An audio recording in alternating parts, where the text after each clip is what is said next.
잠언 16장 8절부터 16절 함께 봉독합니다. 적은 소득이 공의를 겸하면 많은 소득이 불의를 겸한 것보다 나으니라. 사람이 마음으로 자기의 길을 계획할지라도 그의 걸음을 인도하시는 이는 여호와이시니라. 하나님의 말씀이 왕의 입술에 있은즉 재판할 때 그의 입이 그르치지 아니하리라. 공평한 저울과 접시 저울은 여호와의 것이요 주머니 속의 저울추도 다 그가 지으신 것이니라. 악을 행하는 것은 왕들이 미워할 바니 이는 그 보좌가 공의로 말미암아 굳게 섬이니라. 의로운 입술은 왕들이 기뻐하는 것이요 정직하게 말하는 자는 그들의 사랑을 입느니라. 왕의 진노는 죽음의 사자들과 같아도 지혜로운 사람은 그것을 쉬게 하리라. 왕의 희생은 생명을 뜻하나니 그의 은택이 늦은 비를 내리는 구름과 같으니라. 지혜를 얻는 것이 금을 얻는 것보다 얼마나 나은고 명철을 얻는 것이 은을 얻는 것보다 더욱 나으니라. 아멘. 할렐루야. 오늘도 주님과 함께 하시는 복된 하루가 되시길 주의 이름으로 축원합니다. 오늘 정체성 선포 성경 읽기는 히브리서 5장에서 7장입니다. 그 중에 7장 24절을 보니까 예수는 영원히 계심으로 그 제사장 직분도 갈리지 아니하느니라. 영원히 계시기 때문에 영원한 대제사장, 영원한 중보자가 되십니다. 그래서 우리의 구원에 영원한 보증도 되십니다. 그래서 이렇게 한번 선포하겠습니다. 따라합니다. 나는 영원히 계시고 더 좋은 언약의 보증이 되시는 예수님을 놓치지 않는 사람이다. 네, 그런 은혜가 있기를 주의 이름으로 축원합니다. 이제 오늘 잠언 16장 8절에서 16절 말씀을 계속 봅니다. 정말 지혜로운 사람이 누구인가? 늘 하나님 앞에서 행하는 사람입니다. 하나님 앞에서 바르게 행하고 또 하나님 말씀을 품고 하나님의 뜻을 깨달아서 그 뜻을 따라 행하는 사람, 그 사람이 참되게 지혜로운 사람이다. 오늘 말씀 속에서도 우리가 그런 관점에서 말씀을 계속 봅니다.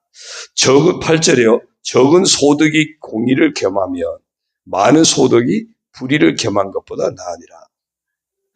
내 소망이 어디에 있느냐는 겁니다. 소망이 하나님께 있느냐 아니면 물질에 있느냐. 소망이 하나님께 있으면 물질에 좌우되지 않습니다. 공의를 하나님의 뜻을 따라 정직하고 의롭고 바른 삶을 추구하겠죠.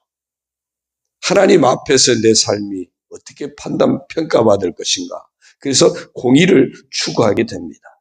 그러나 내 소망이 물질에 있는 사람, 그러니까 어떻게 하든지 돈 하니까 그러면 그 돈을 위해서 내 양심도 팔고 돈을 위해서 정직함도 잃어버리고 마음껏 불의도 행할 수 있고 온갖 악한 일도 행할 수 있고 그러니까 그 인생이 무너질 수밖에 없겠죠. 그래서 말하는 겁니다. 적은 소득이 공의를 겸하면 많은 소득이 불의를 겸한 것보다 낫다. 결과적으로 하나님 앞에 뭐가 복되냐? 결과적으로 하나님이 손을 들어주는 사람이 누구냐는 거예요. 격투기 같은 거 하는 보면은 끝나고 나면은 심판이 이긴 사람이 이렇게 손을 들어주잖아요. 마지막에 하나님이 손을 들어주는 사람이 누구냐 하는 겁니다. 오늘 우리가 소망이 하나님께 있어야 할 줄로 믿습니다. 그래서 소망이 하나님께 있어서 내 삶이 그 하나님 앞에서 비록 내가 좀 가난하다 할지라도 많이 벌지 못한다 할지라도 오히려 내가 정직하게 행하고 바르게 행하고 진실하게 행하고 하나님 보시기에 그래 네가 참 잘하고 있다. 하나님이 인정하실 수 있는 그런 모습이 되어져야 한다는 겁니다. 하나님 앞에서는 다 밝히 드러나기 때문에 그렇습니다. 9절입니다. 사람이 마음으로 자기의 길을 계획할지라도 그의 걸음을 인도하시는 이는 여호와이시니라. 마음으로 자기 길을 계획한다. 어떤 나름대로 자기 의지를 가지고 뭔가를 실천하려고 하고 그런 거죠. 그런데 내가 의지를 가지고 계획하고 실천하고 막 했는데 그대로 이루어지는가? 그 사실은 우리가 다 인생을 사실 만큼 사신 분들 아니에요? 내가 나름대로 의지를 가지고 계획하고 실천한 대로 그렇게 다 이루셨습니까? 어쩌면 내 의지와 전혀 상관이 없는 그런 결과물을 우리가 받아볼 때가 얼마나 많은지 모릅니다. 내 인생이 내 마음대로 되는 것이 아니라는 거예요. 결과는 언제나 그의 걸음을 인도하시는 이는 하나님이시다. 결과는 언제나 하나님께 속해 있습니다. 다시 말하면 하나님이 열매 맺게 해주셔야 한다. 하나님이 이루게 하셔야 한다. 그게 우리 인생의 정말 원칙 같은 겁니다. 근데 우리가 이거를 잘 깨닫지 못하니까 여전히 내가 중심이 돼서 내가 의지를 가지고 내가 계획하고 내가 뭔가를 이루려고 몸부림치는 거예요. 그러다가 뜻대로 안 되면 낙심하고 그러다가 뜻대로 안 되면 원망하고 그게 아니라는 겁니다. 우리의 걸음을 인도하시는 분, 열매 맺게 하시고 이루게 하시는 분은 하나님이시다. 그렇다면 내 삶의 모든 계획 속에서도 하나님을 의지하는 모습을 놓치지 말아야 되고 계획 속에서부터 하나님께 내 모든 것을 맡기는 의탁하는 삶을 놓치지 말아야 하는 겁니다. 왜? 하나님이 인도하셔야 하니까. 하나님이 이루어 주셔야 하니까. 하나님이 열매 맺게 하셔야 하니까. 우리가 그런 분명한 관점 가지고 하나님께 의탁된 우리의 삶이 되어지기를 바랍니다. 10절입니다. 하나님의 말씀이 왕의 입술에 있은즉 재판할 때 그의 입이 그르치지 아니하리라. 왕이 나라를 다스리는데 그 통치 기준을 어디에 있느냐는 겁니다. 하나님의 말씀이 언제나 기준이 되면 그래서 그의 입술에 하나님의 말씀이 기준이 되어서 재판을 하고 백성들을 다스리고 통치한다면 그 말이 그르치지 않을 것이다. 그르치지 아니하리라. 말이 굉장히 중요하죠. 어쩌면은 내게 있어서 왕은 누굽니까?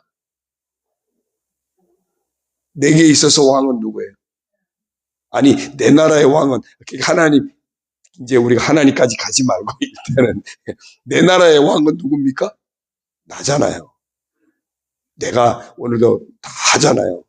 그런데 내 인생의 왕이 난데 거기에 내가 말을 하고 뭔가 행동을 하는 것이 거기에 내 욕심이 담기고 앞에서 본 것처럼 내 의지가 담기고 내 계획이 담기고 그러면 그대로 정말 바르게 내 인생을 다스릴 수 있느냐?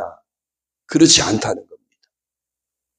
그래서 말씀하신 것처럼 내 인생에 하나님이 왕 되심을 인정하고 고백하고 그래서 내 입술에도 그 하나님의 말씀이 담겨야 되고 내 계획 속에서도 하나님의 말씀, 하나님의 뜻이 담겨야 되고 내 삶 가운데도 하나님이 기뻐하시는 삶의 모습이 담겨야 한다는 겁니다. 그래야 내 인생을 그르치지 않는다는 거예요. 왕의 입에 자기 욕심이 담겨 있으면 그러면 그 왕이 다스림은 그르치게 된다는 거예요. 오늘 우리 스스로 내 인생을 그르치는 인생이 아니라 하나님께서 우리 인생을 아름답게 세워주시는 하나님이 내 인생의 왕이 되셔서 내 말에도 내 생각에도 계획에도 행동에도 하나님의 뜻이 담기는 그래서 우리 인생이 그르친 인생이 아니라 하나님이 아름답게 세워주시는 복된 인생이 되어야 할 줄로 믿습니다. 11절입니다. 공평한 저울과 접시 저울은 여호와의 것이요 주머니 속의 저울추도 다 그가 지으신 것이니라. 저울로 뭔가를 달러 가면 당연히 공평해야죠. 그렇죠? 저울추가 물건을 살 때하고 팔 때하고 다르면 안 되잖아요. 제가 어릴 때 많이 들은 얘기예요. 그 쌀 장사들이 쌀을 살 때하고 팔 때하고 그 될 때 되는 방식이 다르대요. 뭐 어떤 사람은 그 살 때는 손가락을 안 끼고 팔 때는 대를 댈 때 손가락으로 이만큼 집어넣고서 대가지고 준대요. 그래서 살 때 쌀이 오는 거랑 팔 때 쌀이 가는 거랑 다르다고. 옛날에는 저울 눈금 속이는 것도 참 그런 얘기들 많았잖아요. 요즘같이 정확하게 이렇게 계량하는 뭐 이런 지금도 뭐 그럴 수도 있겠죠. 맘만 먹으면.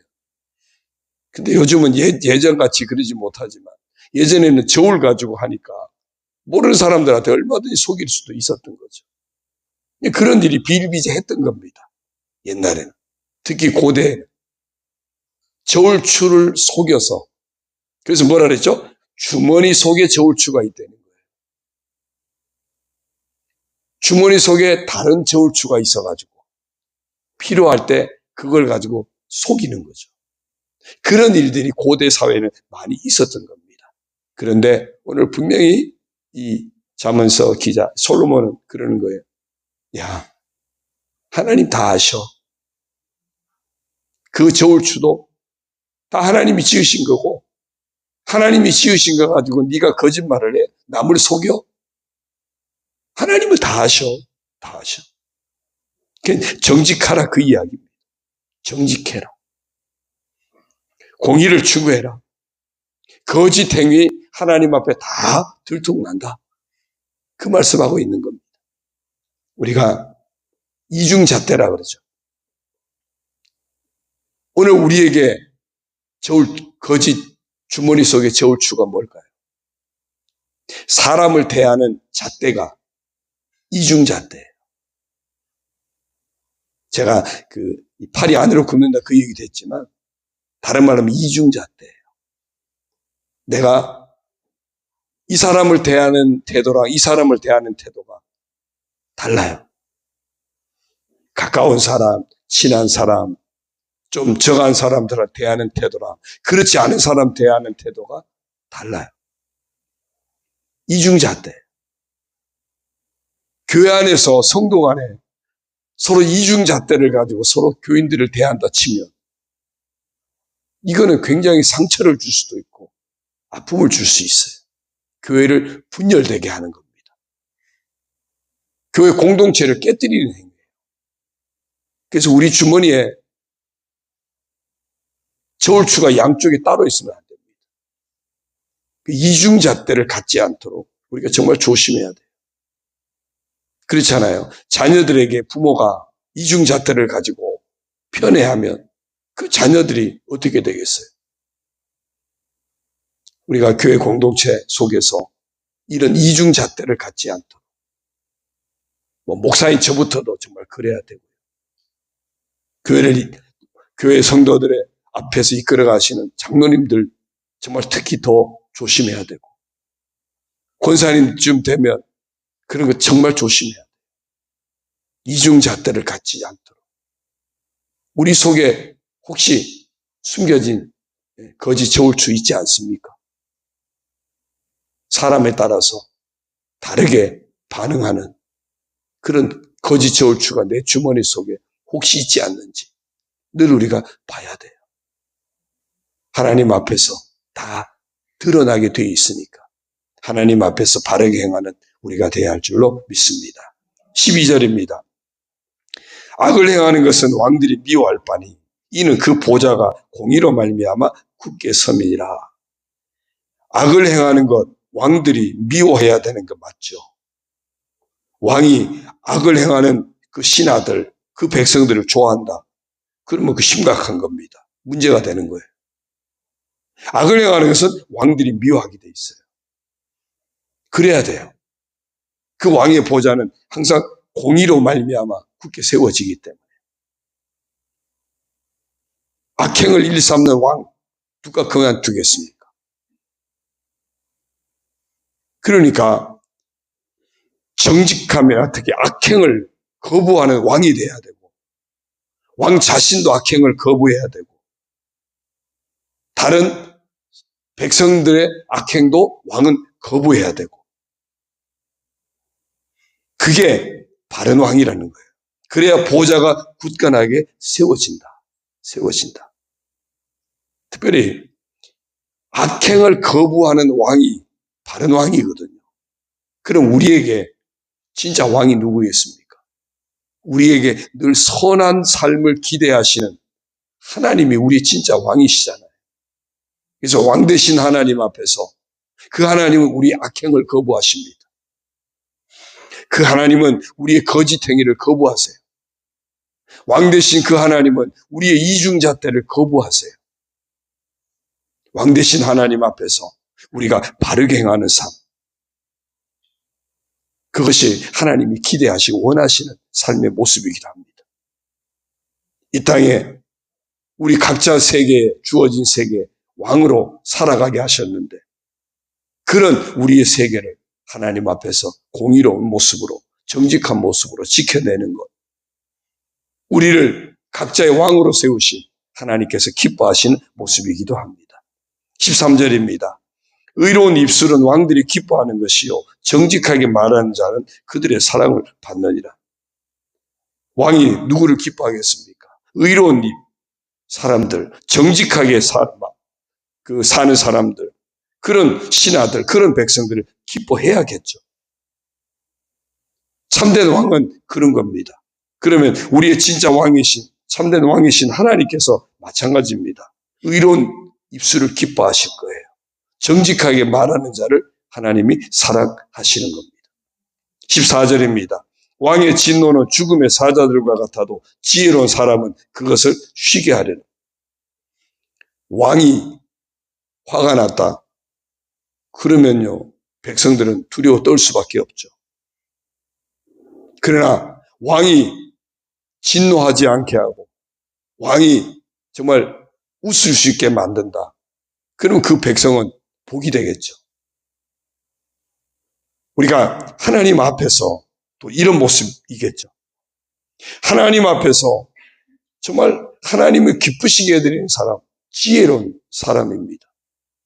그러나 하나님이 심판하실 수밖에 없게끔 한다면 어리석은 인생이죠.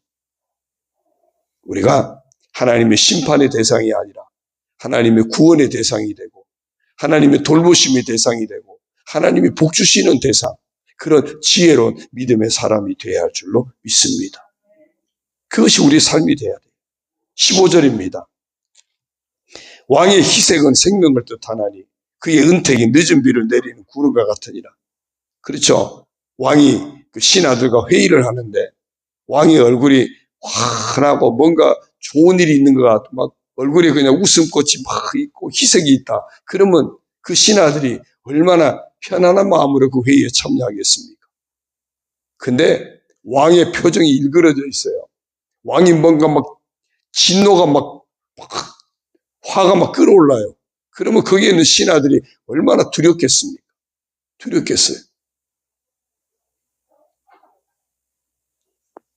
우리가 그런 의미에서 하나님이 언제나 우리를 대하실 때 정말 기쁨으로 대하실 수 있는, 사실은 기본적으로는 하나님은 우리를 기쁨으로 대하십니다. 왜요? 아들까지 내어주시면서 구원하신 얼마나 소중한 사람들입니까? 천하보다 더 귀한 생명들 구원하셨으니 하나님 얼마나 기쁘시겠습니까?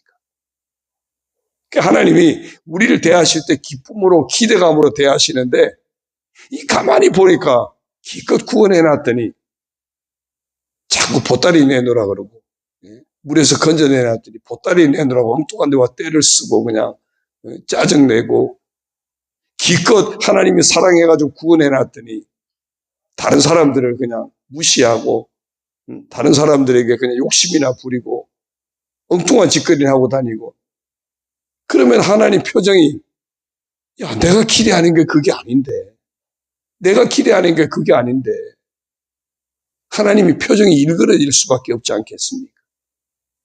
뭐 그러실지 안 그러실지 잘 모르지만 우리 생각으로 보면 그렇지 않겠어요? 우리의 모습이 언제나 하나님의 희색을 띠게 하는, 그런 모습이 됐으면 좋겠습니다. 정말 구원받은 자로서, 하나님의 사랑을 받은 자로서 우리를 대하신 하나님이 언제나 희색을 띠고 우리를 보실 수 있도록 우리도 그 구원받은 자로서 합당하게 하나님의 사람답게, 하나님의 자녀답게, 성도답게 그렇게 살아가는 우리의 모습이 되기를 주의 이름으로 축원합니다. 16절입니다.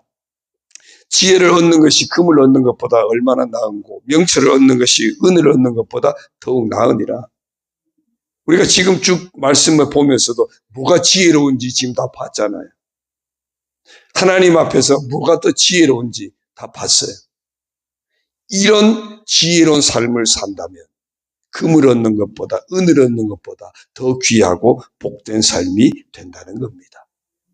정말 진짜 가치 있는 삶.